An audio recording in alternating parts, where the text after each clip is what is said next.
Hey gang, Professor Feeser here, and in today's video we're going to start talking about Python lists. Lists are created with square brackets. Items go into lists where those items can be any object you want, any combination of objects that you want. Ideally, we want to limit the objects that we put into a list to a single type, but that's really just a best practice, point of best practice. Lists, anything that goes into them, is assigned an index value that starts at 0. So a list would be, first item in is 0, next item in is 1, next item in is 2. And that's important to know because we can actually reach for items in a list. Not just one, but we can reach for a couple at a time. Gang, this is a video in a series on learning about Python. So if you find yourself getting lost, go back to the beginning of the series and start there. I promise you we'll be here when you get caught up. From the repository that you're working from, select code and go into your Codespace, create one or connect to one that you already have running. When that's done coming up, we want to create a file. And I think we'll work with fruit today. So let's create a fruit list.py, fruit-list.py. You can close that README tab if you want.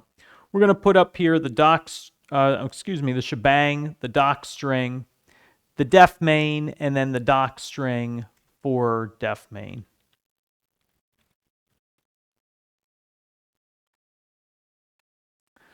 All right, so we mentioned that creating lists is done with square brackets.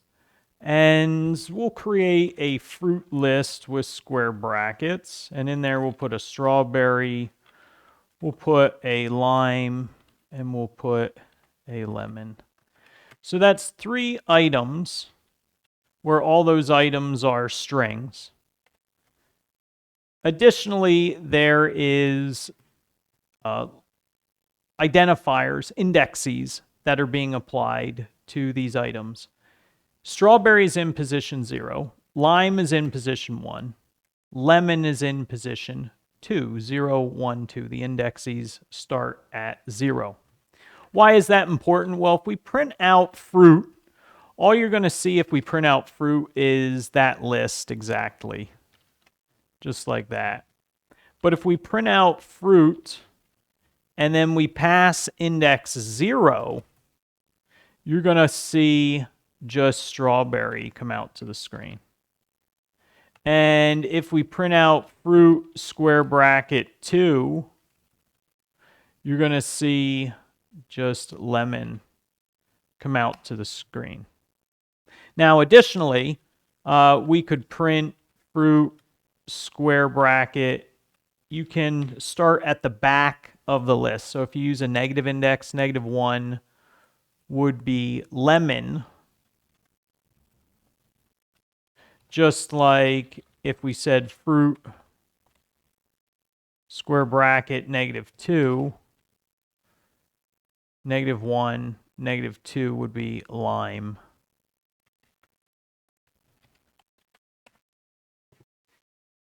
Looking at that list, you might be thinking, well, can we manipulate it? We can. We can add to it. And the way to do that is with a method called append.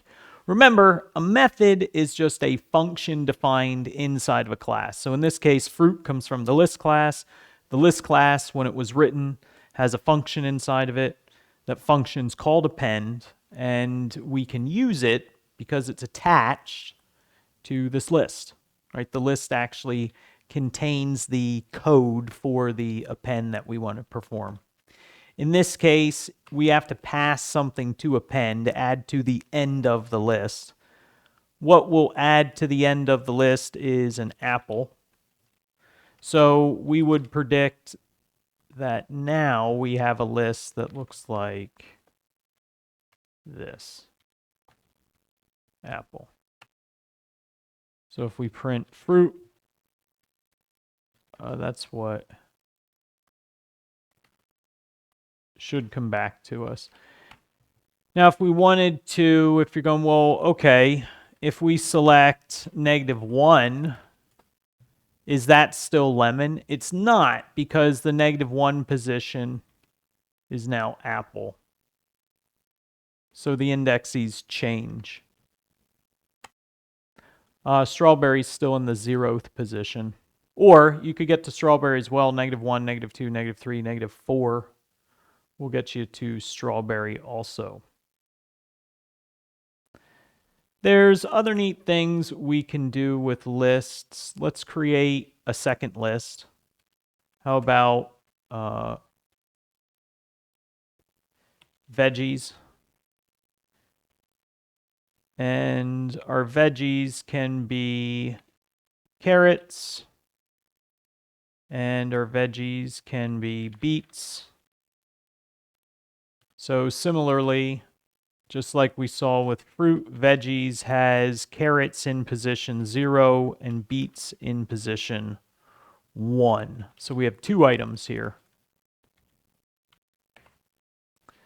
There's another popular method that we often work with when we're working with lists, and that is extend. So let's suppose we wanted to combine fruits and veggies. We wanted to actually add carrots and beets, the items, to the fruit list. We can do that with fruit.extend, and then we can pass to extend veggies. So what we'll do, we'll print veggies, and then we'll fruit.extend veggies, and then we'll print fruit. And what we would expect here is that our list grew by carrots and beets. Is what we should have there. So there's our code. That's probably enough for a first demonstration of lists. If name equals main, we'll call main. All right, we'll look it over one more time for correctness. I don't see anything jumping out at me. We'll go ahead and hit run. It looks like it worked. We'll compare what was produced versus what we predicted. The first thing was strawberry, lemon, lime. That's what was produced. Strawberry. Yep. Followed by lemon, lemon. Then finally a lime. We appended apple, and we expected apple to suddenly be at the end of the list. Looks good. Print -1 apple. That's apple. We then created veggies and printed veggies. Carrots and beets. We then fruit extended veggies and printed new fruits, and we expected carrots and beets to be at the end, which they were. All right, gang, we like that. Let's go ahead and commit our study of lists. Over on the left, hit source control, the circles with the lines connected to them, hit the plus sign. We'll give a commit message like learning about lists, commit, and we'll sync changes.